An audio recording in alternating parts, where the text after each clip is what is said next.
வீரவல பகுதியில் ஏற்பட்ட பாரிய பஸ் விபத்து. இன்றைய தினம் காலை ஹம்பாந்தோட்டை வீரவல பகுதியில் 2 அரசு பேருந்துகள் ஒன்றோடு ஒன்று மோதியதில் பாரிய விபத்து சம்பவம் ஏற்பட்டுள்ளது.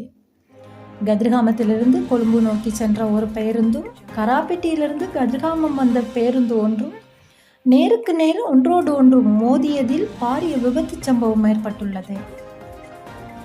சம்பவ இடத்திலேயே பேருந்துக்குள் இருந்த 4 பேர் உயிரிழந்ததாகவும் 40க்கும் மேற்பட்டோர் படுகாயமடைந்து வைத்தியசாலையில் அனுமதிக்கப்பட்டிருப்பதாகவும் செய்திகள் வெளியாகியிருக்கின்றன. இந்த விபத்துக்கான காரணம் இன்னும் சரியாக உறுதி செய்யப்படவில்லை. அநேகமான விபத்துக்கான காரணங்களில்